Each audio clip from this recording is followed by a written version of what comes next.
grew up playing the basketball with the boys, so like it's always been physical and feisty, and like that's what it is. You got to find a way to hold your own. Caitlin Clark. Just moments ago, news broke that no one expected. The WNBA's most talked about rookie has suddenly stepped away, leaving fans in shock and teammates searching for answers. Speculation quickly followed. Was it tension with leadership, an undisclosed setback, or simply the overwhelming pressure of superstardom? Cameras captured Sophie Cunningham's voice shaking, while Lexie Hull wiped away tears, their emotions reflecting the weight of the moment. The arena felt frozen, the silence unmistakable. What could drive a player who changed the league overnight to make such a choice? The Caitlin Clark mystery has only just begun. Just days earlier, Caitlin Clark wasn't simply playing, she was dominating. She led her team in scoring, assists, and headlines. There were no signs of struggle, no injury reports, no absences from practice. She was the spark who filled arenas, boosted television ratings, and brought in an entirely new generation of fans. Then, suddenly, she was gone. No warning, no explanation, just silence. The shock spread instantly, catching fans and media off guard. Within minutes, speculation took over. Some pointed toward load management, the term often used to disguise fatigue or minor injuries. Others wondered if it was some vague disciplinary matter. But the theories didn't align. Clark hadn't broken team rules. She hadn't created locker room tension. By all accounts, she had been doing everything right, on and off the court. That's why her disappearance felt less like a benching and more like an erasure. Something deeper was taking place, and everyone watching sensed it. Then whispers began to leak from behind closed doors. Sources with knowledge of internal league conversations revealed a growing tension between Clark and certain high-ranking officials. Her rise wasn't just about her scoring ability, it was about her voice. Post-game interviews had become headline moments. Clips of her blunt honesty were circulating across social media, reaching millions. She wasn't following the unspoken rule of blending in. She was standing out, and not everyone in leadership seemed comfortable with that. One rumor in particular set everything ablaze. In a private meeting, Clark allegedly challenged the league's marketing direction, calling it out of touch with fans. She didn't soften her words, and she didn't hold back. According to those present, the exchange landed badly. Within 48 hours, her minutes on the floor started shrinking. Within 72 hours, she was sidelined completely. What followed was worse. There were no press conferences, no interviews, and no clear statements from the league. It felt as though someone had flipped a switch, turning one of the game's brightest stars into a ghost. But her supporters refused to let her disappear. Hashtags connected to her name began trending within hours. Social media comment sections filled with outrage. Calls for transparency echoed across platforms. Thousands of fans demanded answers. NBA players joined the conversation, describing the league's handling of Clark as calculated and damaging to the sport's credibility. Every unanswered question fueled greater suspicion. The silence from leadership only amplified the backlash. What began as confusion was evolving into resistance. For the first time, the WNBA isn't just battling controversy, it's facing its own fans. As Sophie Cunningham's voice adds fuel to the fire, one haunting question remains: can the league withstand the storm if its silence keeps fueling rebellion? Sophie Cunningham lit the match that turned a tense silence into a roaring fire. When Caitlin Clark disappeared from the spotlight, the absence was deafening. Fans searched for answers, reporters chased leads, and the WNBA's leadership stayed quiet. Then Sophie stepped forward, and everything changed. It happened during what should have been a routine post-game interview.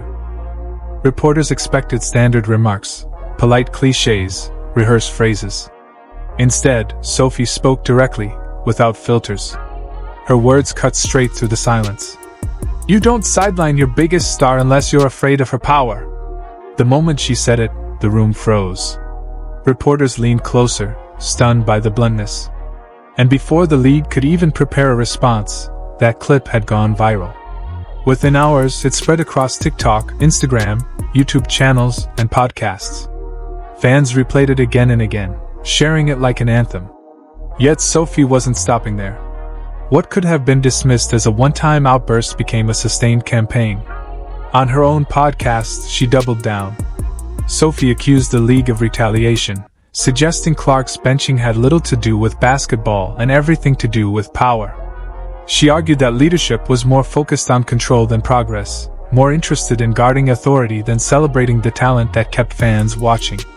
Her words struck a nerve because she went further than most players dared, voicing what many had whispered privately: that Clark's situation felt like a warning meant to intimidate anyone who spoke too boldly or shone too brightly. The message spread quickly. Sophie repeated her stance in team meetings, live interviews, and broadcasts. She showed no signs of backing down. To her, the real risk wasn't fines or reduced playing time. It was letting the league quietly sideline one of the most important athletes of this generation. She insisted that silence would mean complicity, and she wasn't willing to play along. Fans rallied behind her. Social media transformed outrage into coordinated support. Hashtags like Stand with Sophie and Free Clark trended across multiple platforms, carried by thousands of voices. What started as one fiery statement became a movement. Supporters praised Sophie for refusing to stay quiet, calling her the only player willing to take real risks to defend Clark.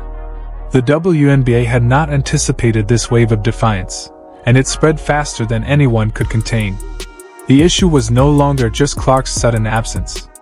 It had become a question of the league's credibility. Sophie Cunningham had forced open a door leadership hoped would stay shut. And behind it stood truths capable of reshaping the future of the game. What began as Caitlin Clark's unexplained absence now feels bigger than a single player.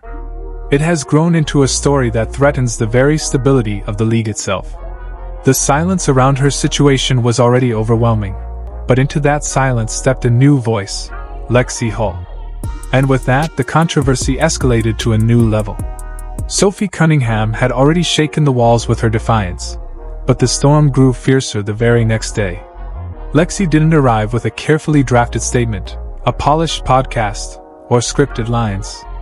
Instead, she walked straight into the press room after practice, locked her eyes on the cameras, and delivered a single sentence that cut deeper than any long speech. "If Caitlin Clark can be treated like this, what do you think they'll do to the rest of us?" The effect was immediate. Reporters stopped writing. Players standing quietly in the back shifted uncomfortably. And within minutes, the clip burst out of the women's basketball bubble and into the wider sports world. Suddenly, it wasn't only WNBA fans asking questions, it was anchors on ESPN, commentators on YouTube, and voices across podcasts, all repeating the same stunned reaction: what exactly is happening behind closed doors at the WNBA? But Lexie wasn't done. Only hours later, she posted a striking black and white photo of herself standing alongside Caitlin Clark. The caption was just one word: loyalty. That single word sent shockwaves through fans and insiders alike. Was she signaling betrayal inside the locker room? A direct shot at management? Or a warning to teammates under pressure to stay silent? Nobody knew for sure, but the timing was impossible to overlook. The vagueness only fueled speculation, and the tension around the league continued to rise. Behind the scenes, reports suggested Lexie had become one of the loudest voices in team meetings since the controversy began. One account described her directly confronting coaches, demanding answers as to why the league's biggest draw, the player selling out arenas, was now anchored to the bench. According to insiders, her teammates backed her up. What began as whispers of internal division quickly spilled into headlines, painting a picture of a locker room straining under the weight of secrecy. And it wasn't just limited to her own team. Lexie hinted that players across multiple franchises were holding quiet conversations away from league officials and cameras, sharing their frustrations about how Clark's situation was being managed. The pressure to remain silent was heavy, but so was the growing determination among younger players who were tired of old politics. They wanted their voices heard, and Lexie was helping to rally them. Then came the tweets, cryptic, emotional, impossible to ignore. One in particular sent shockwaves before it was quickly deleted. "If you want to build a legacy, stop silencing the ones who create it." Fans screenshotted immediately, ensuring it would live on long after being taken down. Within hours, the quote was everywhere, on Reddit threads, TikTok edits, Instagram reels, and fan forums. Some believed it was aimed directly at WNBA executives. Others argued it was directed at media voices accused of downplaying the controversy. Regardless of interpretation, everyone agreed on one thing. Lexie wasn't just reacting to events, she was declaring open opposition to silence itself. Together, Sophie Cunningham and Lexie Hull had become a front line of resistance. Two players willing to risk their careers by saying publicly what so many others kept hidden. Their defiance transformed the narrative. It was no longer just about Caitlin Clark. It was about whether athletes would be allowed to speak freely in a league built on their talent. And the fans responded. If Sophie had lit the fire and Lexie had fueled it, the fans became the wildfire. Outrage quickly transformed into a digital uprising so loud that even the league's leadership could no longer ignore it. Twitter, Instagram, TikTok, Reddit, every platform erupted at once. Hashtags surged across timelines. Hashtag Justice for Clark, hashtag Free Caitlin, hashtag Stop Silencing Stars. Each carried more power than any official statement because they came directly from the people who filled arenas, bought jerseys, and streamed games. Within hours, the WNBA's own social media posts about highlights, sponsorships, even charity events were hijacked by waves of angry comments demanding answers. Sports forums, normally filled with debates over stats and strategies, became battlegrounds of frustration and suspicion. Fans weren't just asking questions anymore, they were demanding accountability. And this uprising wasn't contained by hashtags alone. It was evolving into something more organized, something the league could no longer treat as background noise. What had begun as confusion over one player's sudden disappearance was now reshaping into a broader rebellion. The silence from leadership wasn't calming the storm, it was intensifying it. And as Sophie Cunningham and Lexie Hull stood firm, the fans transformed from spectators into participants, determined to push the league into a moment of reckoning. The question had shifted. It was no longer simply, where is Caitlin Clark? It was now, how far will this defiance push the WNBA, toward collapse, or toward rebirth? Fans had turned into investigators. No longer content to wait for official word, they began doing what the league refused to do, examining every piece of evidence themselves. Game footage was slowed down, freeze frames pulled from crucial moments, and side-by-side comparisons created that exposed a pattern impossible to ignore.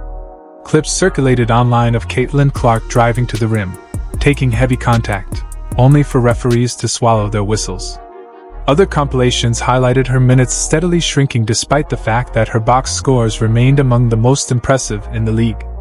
Fans noticed something else too. On the WNBA's own social media pages, posts featuring Clark began appearing less and less, replaced with highlights of others while their brightest star was gradually erased from the spotlight. The discoveries spread like wildfire. TikTok edits splicing together missed foul calls earned millions of views overnight. Reddit users dissected her playing time with forensic precision, charting minute-by-minute shifts that raised more questions than answers. Screenshots of league accounts, before and after the controversy, flooded Twitter, with fans demanding to know why Clark's presence had been intentionally minimized. The narrative was no longer limited to one player being benched. It had become a referendum on the credibility of the entire league. And the fans weren't whispering. They were shouting. "Why hide the star who brought us here?" one viral post demanded. Another asked the haunting question. If they can erase Caitlin Clark, what does that mean for the future of the game? These questions echoed louder with every retweet and every share.